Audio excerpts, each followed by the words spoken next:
حضرت موسیٰ علیہ السلام جو ہے کوہ طور پہ گئے اور جانے کے بعد کہا یا اللہ شیطان معافی مانگنے کے لیے آیا ہے، شیطان اپنی جو ہے بخشش طلب کرنے کے لیے آیا ہے، باری تعالیٰ کیا تو اس کو معاف فرما دے گا؟ حضرت یعنی کہ اللہ تعالیٰ نے ارشاد فرمایا موسیٰ ہماری شان تو یہ ہے ایک انسان ہو یا کوئی جنات ہو زمین سے لے کے آسمان تک گناہوں سے بھر دے، شمال سے لے کے جنوب تک اپنے گناہوں سے بھر دے، سمندر کے جھاگ کے برابر بھی اگر کسی کے گناہ ہو تب بھی وہ بھر دے، لیکن میری بارگاہ میں 2 آنسو کے قطرے لے کر کے آ جائے میں اس کے گناہوں کو نہیں دیکھوں گا بلکہ اپنے فضل و کرم سے اس کو رجوع کو دیکھوں گا اور اس کی گناہوں کو معاف فرما کر نیکیوں میں تبدیل فرما دوں گا۔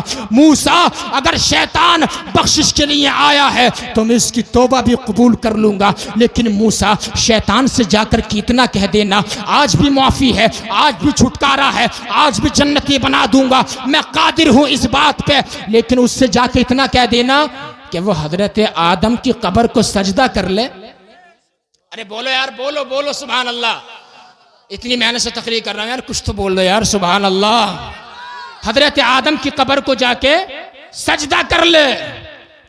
تو شیطان نے کہا یہ تو تم نے بہت بڑی بات مجھے بتا دی، یہ کام مجھ سے نہیں ہو سکتا، یہ میری بس کی بات نہیں ہے، اس لیے کہ جب میں نے ان کے جیتے جی سجدہ نہیں کیا تو میں مرنے کے بعد ان کی قبر کو کیا سجدہ کر سکتا ہوں۔ اللہ اکبر کبیرہ، علماء کرام کی دعائیں چاہوں گا، اللہ اکبر، لیکن اس کی قسمت میں جو ہے توبہ نہیں تھی، اس نے کہا یہ شرط مجھے منظور نہیں ہے۔ جب بھاگنے لگا، جب دوڑنے لگا، حضرت موسیٰ علیہ السلام نے اس کو پکڑا اور پکڑنے کے بعد ارشاد فرمایا چل شیطان مردود رجیم، تو جا رہا ہے، تیری قسمت میں توبہ تو نہیں ہے، چل ذرا اتنا تو بتا دے تیری وہ کون سے شکنجے ہیں، تیرے وہ کون سے جال ہیں، تیرے وہ کون سے پیترے ہیں جن جالوں سے تو اللہ تعالیٰ کے سیدھے سادے بندوں کو پھانس لیتا ہے، وہ تیرے کون سے شکنجے ہیں جن سے تو اللہ تعالیٰ کے سیدھے سادے نیک بندوں کو پھانس لیتا ہے۔ شیطان نے کہا اگر کوئی عام انسان ہوتا ہرگز نہ بتاتا، لیکن تم جلالی پیغمبر ہو، اگر نہیں بتاؤں گا تو میری پکڑ فرما لو گے، میں تمہیں بتاتا ہوں۔ اس نے کہا میرے 3 جال ہیں۔ کتنے جال ہیں؟ زور سے بول دو۔ ارے شیطان خود بتا رہا ہے میرے 3 جال ہیں۔ اب 3 جال یہ یاد رکھنا، شکنجے پیترے شیطان کے ذہن میں، اور لوگوں کو آگے بتانا کہ ان شکنجوں سے شیطان جو ہے اللہ تعالیٰ کے نیک بندوں کو، سیدھے سادے بندوں کو پھانس لیتا ہے۔ پہلا شکنجہ کون سا ہے؟ سننا ذرا توجہ سے۔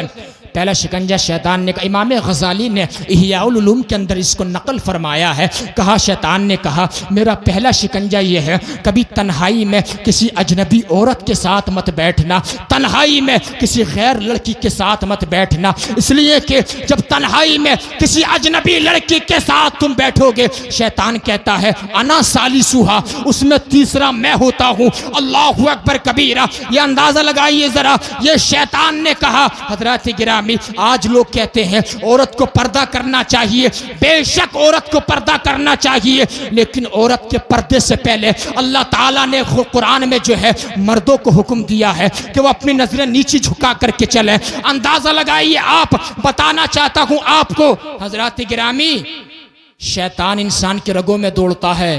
ہمارے نبی صلی اللہ علیہ وسلم بیٹھے کہیں جا رہے ہیں، ساتھ میں حضور کی بیوی حضرت صفیہ ہیں۔ کون ہے؟ زور سے بولو، صفیہ۔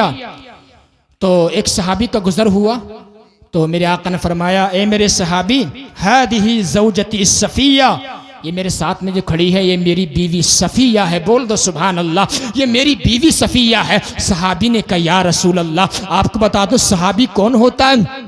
صحابی کی ڈیفینیشن بتا دوں، صحابی وہ ہوتا ہے جس نے ایمان کی حالت میں نبی علیہ السلام کے چہرے اقدس کا دیدار کیا ہو اور ایمان پر اس کا خاتمہ ہو گیا ہو، وہ صحابی ہوتا۔ صدیق اکبر، فاروق اعظم، عثمان و علی، حسن حسین، یہ صحابی ہے۔ صحابی وہ ہوتا ہے جس نے اس ذات کے پیچھے نمازیں پڑھی ہوتی ہے جس ذات نے مسجد اقصی میں سارے نبیوں کو امامت کرائی ہوتی ہے، اسے صحابی کہا جاتا ہے۔ اللہ اکبر، جس کا ایمان بہت مضبوط مضبوط ہوتا ہے۔ صحابی نے کہا یا رسول اللہ میں آپ کے بارے میں بدگمانی کروں گا کہ آپ کسی اجنبی عورت کے ساتھ کھڑے ہوں گے۔ اندازہ لگائیے میرے آقا نے ایک ایسا جملہ فرمایا میرے غلام بات یہ نہیں ہے، بات یہ ہے ان الشیطان یجری فی دم الانسانی کما جری الدم، شیطان انسان کی رگوں میں ایسے دوڑتا ہے جیسا کہ خون ہماری رگوں میں دوڑتا ہے۔ تو ابھی آگے چلا جاتا اور تیرے ذہن میں شیطان یہ وسوسہ ڈال دیتا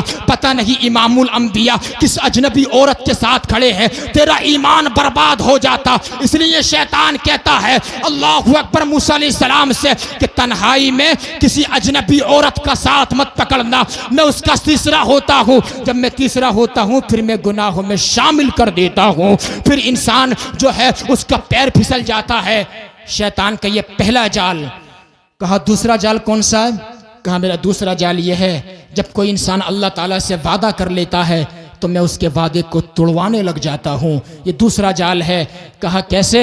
یعنی کہ ہم نے بھی دیکھا، آپ نے بھی دیکھا، دعا کرتے ہیں یا اللہ آج کے بعد نماز نہیں چھوڑیں گے، 3 دن نماز پڑھتے ہیں، چوتھے دن اپنی حالت پہ آ جاتے ہیں، وعدہ ٹوٹ گیا، اللہ سے وعدہ کرتے ہیں مولا کبھی جھوٹ نہیں بولیں گے، سٹہ نہیں کھیلیں گے، شراب نہیں پئیں گے، غیبت نہیں کریں گے، چغل خوری نہیں کریں گے، بد زبانی نہیں کریں گے، گالی گلوچ نہیں کریں گے، علماء کی توہین نہیں کریں گے۔ اللہ سے وعدے کرتے ہیں لیکن ٹوٹ جاتے ہیں۔ لیکن اگر تم کامیاب ہونا چاہتے ہو تو اللہ تعالیٰ کے وعدے کو پورا کرنا پڑے گا۔ شیطان توڑا دیتا ہے وعدے، میرے بھائیو یہ وعدہ ہے اس کا، توڑا دیتا ہے۔ وہ تیسرا شکنجہ کون سا شیطان کا؟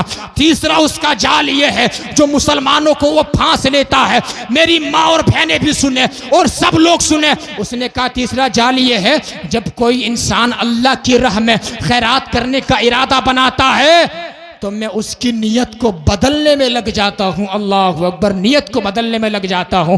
یعنی ہمارا دل چاہتا ہے کہ آپ کیسے مسجد میں مجھے 5000 روپے پیش کرنے ہیں، لیکن تھوڑی دیر کے بعد شیطان نیت بدل دیتا ہے، ارے مسجد میں 5000 روپے دے کے کیا کرے گا، گھر کا دروازہ ٹوٹا پڑا ہے اس میں لگا دینا، شادی آ رہی ہے بچوں کی شاپنگ کرنی ہے اس میں لگا دینا، ارے بائک کی سروس ہونی ہے اس میں پیسہ لگا دینا، ابھی بہت کام ہے، گھر کا پنکھا ٹوٹا پڑا ہے اس میں پیسہ خرچ ہوگا۔ اللہ اکبر میرے بھائی، جیسے ہی تیرے دل میں خیال آ جائے مسجد میں پیسہ لگا ہے، بیوہ کو کپڑا دینا ہے، یتیم کا سہارا بننا ہے، مدرسے میں پیسہ دینا ہے، دیر مت کر، نیکی کرنے کا ارادہ آ جائے فوراً نیکی کر ڈال۔ فاستبقوا الخیرات، نیکی میں سبقت لے جا، جب نیکی میں سبقت لے جائے گا اللہ تعالیٰ تجھے اس کا جو ہے اتنا ثواب عطا فرمائے گا جہاں پر تیرا گمان بھی نہیں پہنچ سکتا ہے۔ کیا بات ہے، زندہ باد زندہ باد۔ اندازہ لگائیے۔ تو تیسری یہ اس کا شکنجہ ہے۔ تیسرا شکنجہ کیا اس کا؟ جیسے دل میں خیال فوراً ادا کر دو۔ چمنستان نبوت کی ایک دلکش کرن، خوشبودار پھول، حضرت فاطمہ زہرا کے دلارے امام باقر رضی اللہ تعالیٰ عنہ، امام اہل سنت نے، چونکہ سید وہ ہوتا ہے، اہل بیت کریم ہوتے ہیں، ابن کریم ہوتے ہیں، یقین مانو یہ ایسے لوگ ہوتے ہیں کہ سخاوت خود ان کے در سے چلی ہے۔ سبحان اللہ۔ امام باقر ٹوائلیٹ کے اندر گئے، بیت الخلاء کے اندر، اعلیٰ حضرت فاضل بریلوی نے اس کو فتاوی رضویہ شریف کے اندر نقل فرمایا۔ کہتے ہیں بیت الخلاء کے اندر گئے، قیمتی جبہ پہنے ہوئے تھے، قیمتی پوشاک، ٹوائلیٹ کے اندر سے اپنے خادم کو آواز دی، غلام کو کہا خادم ادھر آؤ، عرض کی لبیک یا سیدی، فرمایا قیمتی جبہ اتار دیا، ٹوائلیٹ کے اندر سے، بیت الخلاء کے اندر سے، کہا فلاں جگہ فقیر بیٹھا جا کر کے دے دو، جب جا کر کے اس نے دے دیا۔ جب بیت الخلاء سے باہر نکل کے آئے، خادم نے کہا حضور اس قدر تعجیل؟ عرض ارشاد فرمایا کہ میرے دل میں خیال آیا بیت الخلاء کے اندر بیٹھ کر یہ جبہ خیرات کر دوں، میں نے اسی وقت اتار کے دے دیا، ہو سکتا تھا، ممکن تھا میں بیت الخلاء سے باہر نکل کے آ جاتا، میری نیت میں فرق آ جاتا اور میں پھر اس کو خیرات نہیں کرتا۔ ایسے ہوتے ہیں نبی کے گھرانے والے۔ اللہ اکبر کبیرہ، جیسے ہی خیال آ جائے فوراً ادا کر دے، ورنہ شیطان تمہاری نیت کو بدل دے گا۔ یہ 3 شکنجے اس نے جو ہے حضرت موسیٰ کلیم اللہ سے بیان کیے ہیں، ان کو سمجھ لو، ذہن میں بٹھا لو اور اس کے پیتروں سے بچ جاؤ. اللہ تعالیٰ کی اطاعت کرنا سیکھو, نبی علیہ السلام کی سنت پہ عمل کرنا سیکھو. تم کیا سمجھتے ہو کہ صرف داڑھی رکھنا نبی کی سنت ہے, صرف آنکھوں میں سرما لگانا نبی کی سنت ہے, صرف سر میں تیل لگانا نبی کی سنت ہے؟ میرے بھائی, میرے سامنے بیٹھے ہوئے سنی جنتی مسلمانوں, صرف داڑھی رکھنا نبی کی سنت نہیں ہے, اگرچہ بہت بڑی سنت ہے, لیکن میں بتاؤں تمہیں, جہاں پر داڑھی رکھنا نبی کی سنت ہے وہاں پر سچ بولنا بھی نبی کی سنت ہے. جہاں پر آنکھوں میں سرما لگانا نبی کی سنت ہے, وہیں پر جو ہے وعدے کو پورا کرنا بھی نبی کی سنت ہے. جہاں پر سر میں تیل لگانا نبی کی سنت ہے, وہیں پر کسی نے اگر دل دکھایا ہے اس کو معاف کر دینا بھی نبی کی سنت ہے. اور آقا نے ارشاد فرمایا, من احب سنتی, جس نے میری سنت سے پیار کیا, فقط احبنی, اس نے مجھ سے پیار کیا, ومن احبنی, جس نے مجھ سے پیار کیا, کانا معی فی الجنہ, وہ کل قیامت کے دن جنت میں میرے ساتھ جائے گا. سبحان اللہ, ماشاء اللہ. بات سمجھ رہے ہیں؟ باتیں تو بہت کرنے کو ہے, خزانے میں کمی نہیں ہے الحمدللہ, لیکن وقت کو بھی دیکھنا پڑتا ہے. بس یہ کہ تقریر دو ہی لفظ بہت ہیں, دو اشک بہت ہیں, اگرچہ اثر کر جائیں. اصل ہمارا معاملہ جو ہے جلسۃ النفل ہے, اصل معاملہ ہمارے فرضوں کا معاملہ ہے. فجر کی نماز بھی انشاءاللہ اٹھنا اور پڑھنے کی کوشش کرنا. بس میں انشاءاللہ جلسہ تبھی ہمارا قبول مانا جائے گا. چند میں نے باتیں آپ کے ساتھ